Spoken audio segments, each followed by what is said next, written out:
고향이 어딥니까? 서울이 고향이십니까? 서울도 고향이라 이를 수 있습니까? 서울나기에게도 늘 타향 같은 낯섦을 주는 서울. 타관 사람들에게는 모든 실패의 빌미가 돼서 구박받는 서울. 그 서울이 올해 정도 600년을 맞았죠. 서울 속에 살면서 서울을 매일같이 만나면서도 서울에 관해 아름답다고 서술하거나 서울을 노래하면 스스로 부끄럽다는 생각을 떠올리곤 하던 우리들. 정이 없어 이웃을 잃어버려 시인은 다만 종이처럼 나부끼는 죽은 도시가 서울이라 했지요.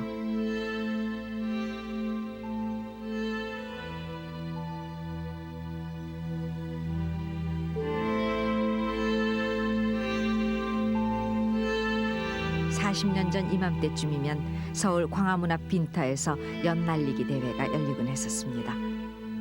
그때 그 연이 날던 하늘을 이제는 고층 빌딩들이 차지해버렸고, 눈이 쌓여 개구장이들의 눈썰매장이 되곤 하던 고갯길도 이제는 차들의 매연으로 뒤덮이고 말았습니다. 청계천 뚝방을 따라 혹은 남산 비탈을 따라 게딱지처럼 다닥다닥 붙어있던 판잣집 그 자리에도, 그리고 뽕나무밭과 채마밭이 있었다던 영동 땅도 아파트와 빌딩들이 차지해버렸습니다. 그리고서 우리는 서울이 기적의 도시로 불리우기를 바랬지요. 대신 우리는 고난한 서울살이를 함께 해온 이웃들을 잃어버렸습니다. 가난한 서울이었고 고달픈 서울살이가 있던 서울이었으나, 그래도 함께 살아가는 정과 이웃이 있었고 살아가는 여유가 있던 그때 서울 사람들, 지금은 어디서 만날 수 있습니까?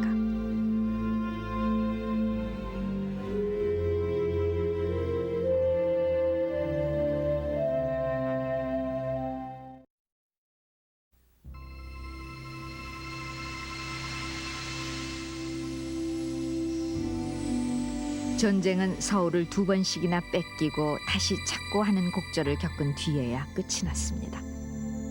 서울 사람들은 그 잔인한 피난살이를 지고 돌아오고 있었습니다.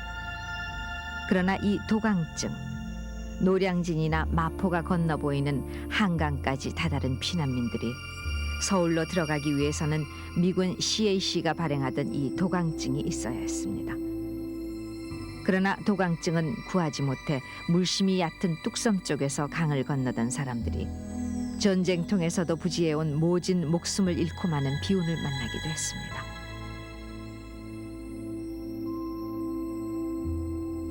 돌아온 서울. 얼마 전 새로 선 서울역 앞 세브란스 빌딩에서 남대문 쪽으로 향한 폐허의 모습입니다. 전쟁의 끝은 좌절이었지만, 그러나 살아야 한다는 우리의 욕망은 꺾지 못했습니다.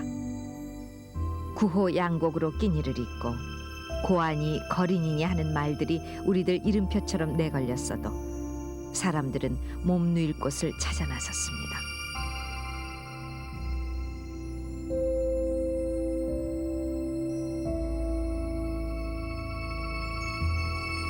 여기 이곳 용산구 용산동 2가 남산 허리 아래 후암동이 떠받치고 있는 이곳의 이름은 해방촌이었습니다.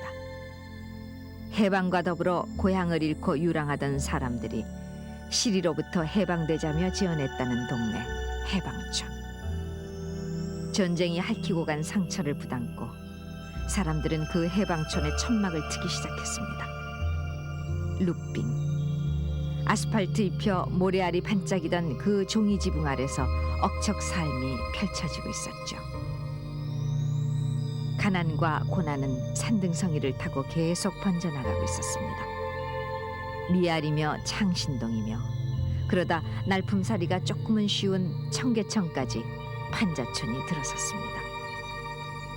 개천과 판잣집, 변소도 수도도 없는 서울의 오물이 흐르던 판자촌 생활은 서울 어디에서나 쉽게 만날 수 있던 그때 우리들 저 밑바닥 삶이었습니다.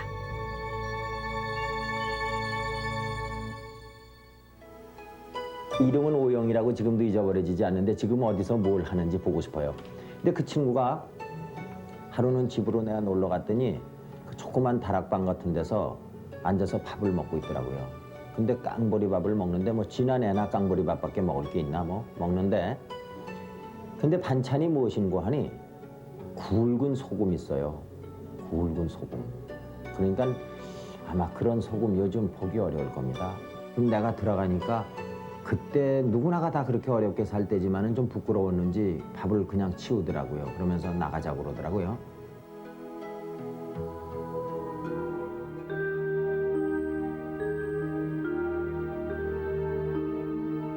36년 전인 1958년부터 청계천은 복개되기 시작했습니다.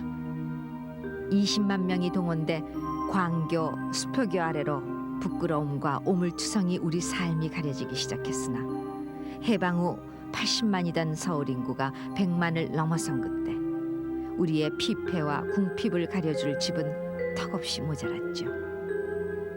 1955년부터 60년까지 6년 동안 부흥주택이니 재건주택이니 해서 외국 원조로 지은 집이 13,000채. 민간이 지은 것을 합쳐야 10만 채가 안 돼 인구 250만이던 1960년 서울에는 10가구 중 4가구가 남의 집 신세를 져야 했고 내 집이라야 움집, 토막집, 판잣집이 40%나 됐습니다. 1960년대 초 미아리 판자촌의 모습입니다.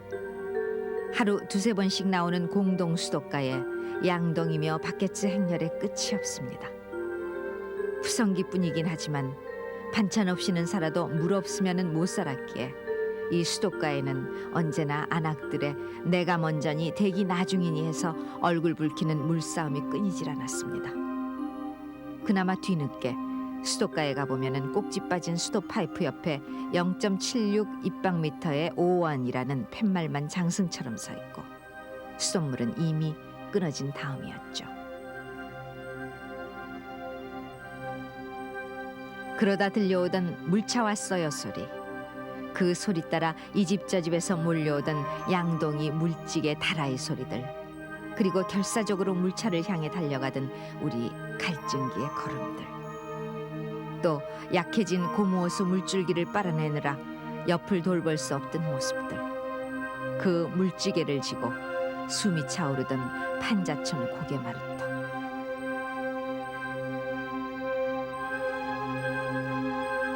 수돗물 못지않게 전기사정도 어렵긴 마찬가지였습니다. 그래서 남의 전기선을 몰래 따라 쓰곤 했는데 그 도둑전기를 또 옆집에 이어쓰고 해서 판자촌은 물론 시장터에서는 전기 과열과 누전으로 겨울이면 화재가 끊이질 않았습니다. 서울 시내 장신동에 불이 일어나 삽시간에 판잣집 240채를 태우고 약 1시간 후에 진화되었습니다. 화재 원인인 즉 백척 전구가 과열해서 종이에 인화된 것이라고 하는데 이것은 도심지에 도둑전기를 어떻게 하냐면 긴 작대기 2개에다가 이 구리선을 이렇게 낚시처럼 딱 대요. 그래서 한 놈이 올라가가지고는 전기 껍질을 뺏긴다고 양쪽을 그래서 다 걸어놓는 거 이렇게. 근데 그걸 반짝을 붙이지도 못해. 왜냐면 또 조사나면 얼른 떼야 되니까. 그래가지고 도둑전기 한 놈이 딱 끌어쓴단 말이에요. 그럼 그 도둑전기 가지고 또 옆에 또 쓰는 거야. 그래서 이게 막 번져가지고 완전히 한 선을 가지고 온 동네가 다 쓰는 거야.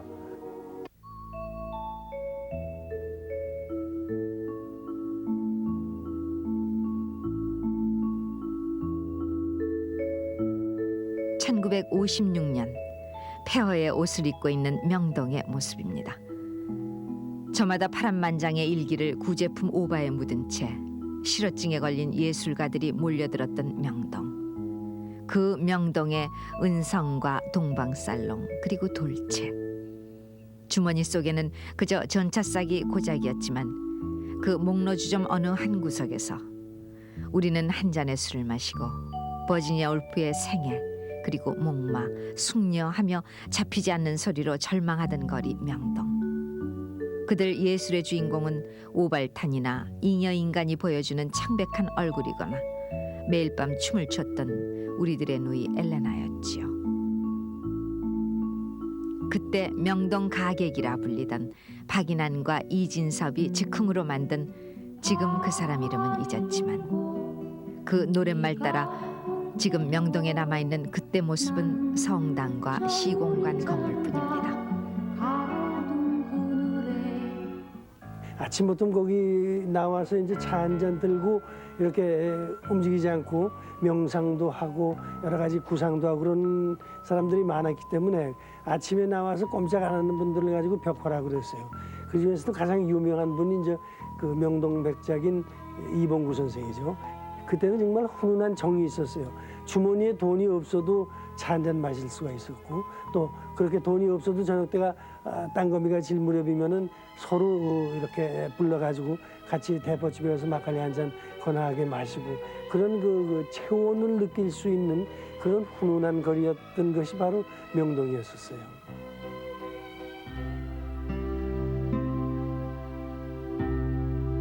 그때 태평로는 이름과는 달리 늘 시끄러웠습니다. 쌀배급 혹은 일자리를 달라며 시청으로 몰려가는 사람들이며 4.18, 4.19, 6.3 시위의 종점은 지금은 서울시의회 건물이 된 옛날 국회의사당이었습니다. 높이 46.6m, 10층 건물 높이인 그 의사당의 시계탑은 그때 가장 높았던 반도 호텔보다 높아서 50년대 말 명동에 유네스코 회관이 들어설 때까지 서울의 마천루였습니다. 그때 서울의 명물로는 또 지금의 무교로 입구에 있던 중부소방서 망루였지요. 34m 높이의 그 망루에서 보면 사방에 거칠 것이 없어 멀리 동대문까지 보였습니다. 그 소방서에서는 또 정오 사이렌, 통행금지 사이렌을 울려대기도 했습니다. 지난 80년대 초 통금이 없어질 때까지 계속된 이 사이렌이 울리면 다름박질하는 사람들 모습과 방범대원 호각 소리까지 곁들여 우리들 밤이 산하게 깎여나가곤 했지요. 그 망루도 태평로가 빌딩 숲에 가려지자 박제처럼 버려져 있다가 끝내 허물리고 말았습니다.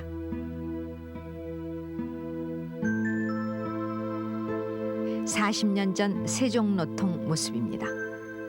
오른쪽으로 의사당 시계탑, 그 맞은편이 중부소방서 망루, 앞쪽으로 3층 건물의 동아일보사가 보이고 그 맞은편 파출소 자리 뒤쪽으로 지금은 모습이 사라진 국제극장 건물이 1957년 들어섭니다. 그때 서울에는 단성사와 수도극장 등 25개의 극장이 있었습니다마는 이해에 국제 명보 대한극장이 새로 섰습니다. 기억하실 거예요. 소공동의 경남극장, 마포의 경보극장, 종로의 우미관, 그리고 명동극장, 초동극장. 우리들 소녀기를 수채화 속으로 그려 넣어주던 작은 영화관들이었죠.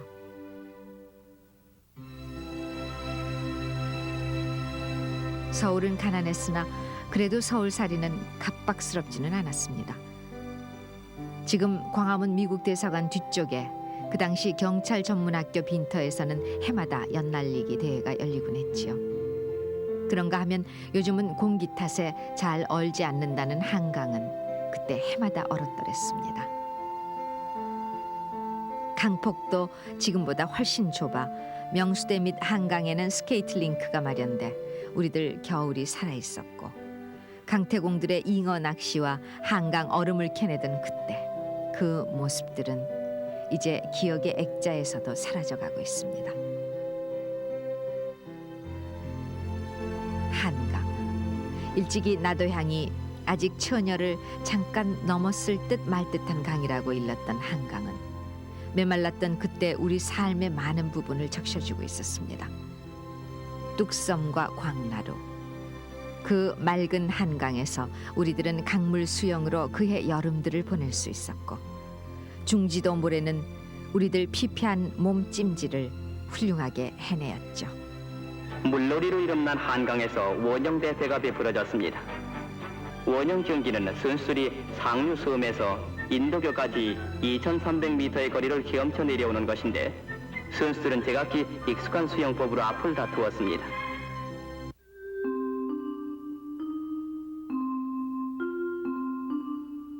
또 국군의 날이면은 한강 백사장에서는 비행기 쇼가 벌어지기도 했으며 시민 위안회 행사가 벌어질라 치면은 볼거리에 목마른 사람들로 백사장이 빼곡히 메워지곤 했습니다. 시민 위안회 날 그랬습니다. 그때 서울 사람들 삶은 위안 받아야만 했습니다.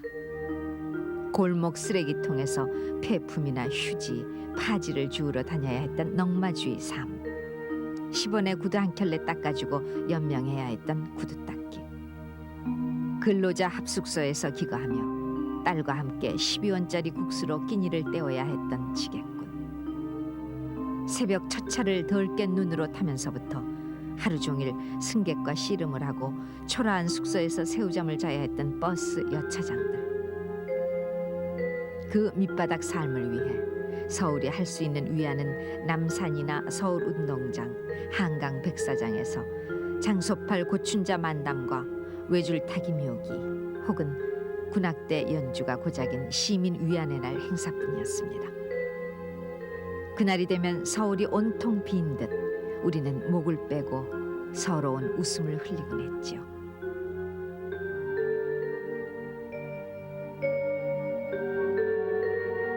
그러나 서울은 그때 우리들 고난의 무덤만으로 방치될 수는 없었습니다. 전쟁이 끝난 직후의 서울 남산 모습입니다.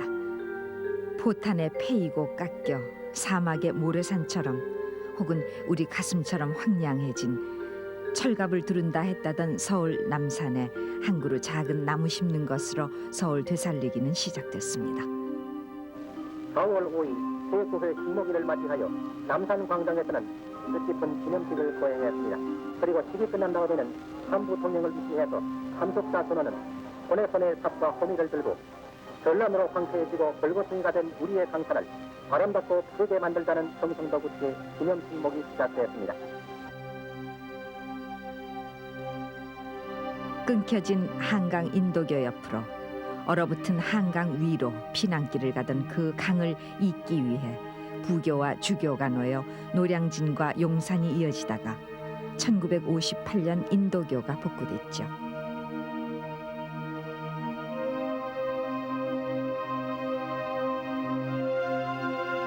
해방 후에는 우마차가 다녔고 전쟁통에는 남북 탱크의 캐터필러가 쪼개고 간 세종로와 가롤동 사이의 2,800m 도로 포장 공사가 시작됐고 길거리의 간판들도 한글로 재단장됐는데 어느 다방 이름에 만남을 뜻하는 만나리의 표기가 그때 우리들 어정쩡했던 형편을 재미있게 풀어주고 있습니다. 그런가 하면은 종로거리에 야시장이 들어서면서 서울 사람들의 숨소리가 들려오고 있었고 춘계니 하계니 추계니 계절마다 대청소 기간이라 해서 학생이며 공무원들이 동원돼 거리며 골목 청소에 나서 서울이 살아나는 듯 보였는데 비질하는 이 여학생 운동화 발등의 하얀 공간은 운동화가 귀했던 그때 이름을 써놓던 곳이었죠.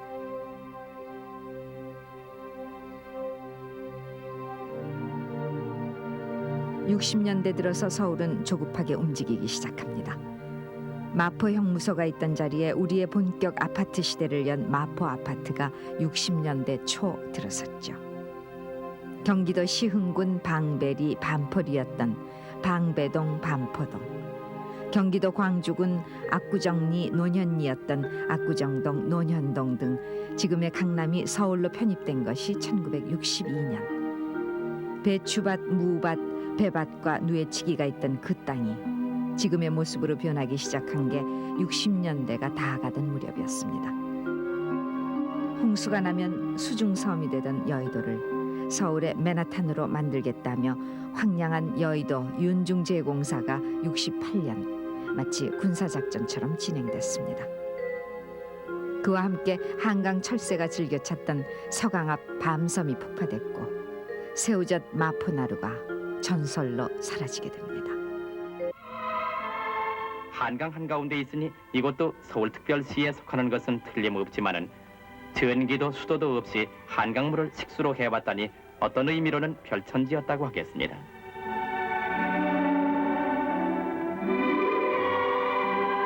주로 나룻배를 만들어 생계를 지탱해온 이곳 주민들은 마을 한가운데 부군신이란 사당도 모시고 있으며 판씨, 인씨, 선씨 등 희성이 많은 것이 특색입니다. 그런데 이 섬에 건설을 위한 다이너마이트가 폭음을 진동했습니다.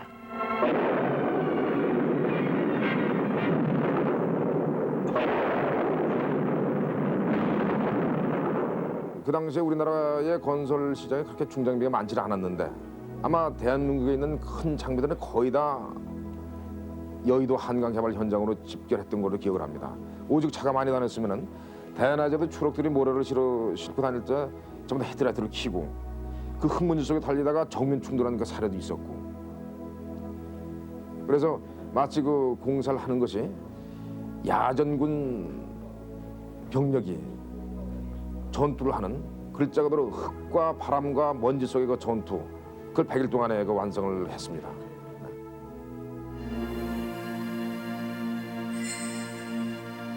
순서도 없이 중단 없는 전진이 날아가가는 지표의 으뜸이 되고 있던 그때 서울은 온갖 구호로 포위돼 가고 있었죠. 지금 충무공 동상이 있는 광화문 내거리, 그곳에는 그 구호들이 내걸린 철탑이 언제나 버티고 있어 매주 바뀌는 국민학교 주훈처럼 불조심하자, 나무를 심자라는 표어가 서울을 내리누르고 있었습니다. 과거는 부끄러운 것, 그 고정관념 때문은 아니었겠지만은 우리들 판자촌 고난을 대표하던 청계천 덮은 길 위로 3일 고가도로가 덧놓이고 31층짜리 3일 빌딩이 서울의 새 명물로 등장한 것이 70년. 이보다 앞서 외국 풍물처럼 청와대 뒤 북악산의 스카이웨이가 개통되면서 서울의 스카이라인이 바뀌고 있었지만 서울 빌딩들은 북쪽으로 난 창을 언제나 가려야 했습니다.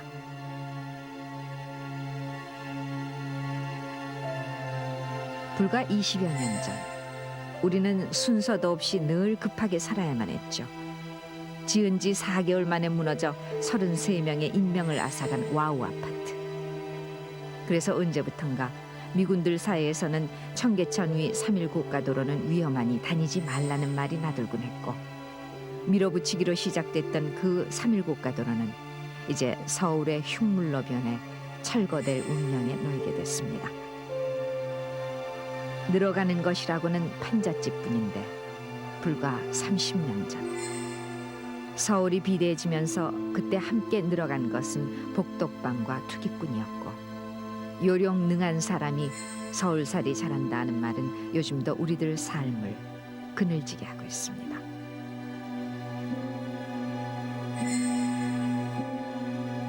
서울이 내 고향입니다. 서울 사람을 깍정이라 부르던 때가 있었죠. 제 분수와 본분만큼만 더도 덜도 아닌 서울 사람들 삶을 두고 그렇게 일렀죠. 30년 떨어진 군화 뒤창을 흙바닥에 끌고 다니던 절망의 시대.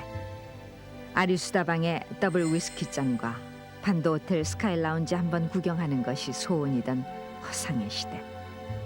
또 전차와 따라지촌과 시청 앞 중국집들, 시계탑과 통금 사이렌에 갇혔던 상실의 시대. 그러면서도 서울은 이웃과 여유가 있었죠. 그래서 서울살이가 그렇게 각박한 것만도 아니었습니다.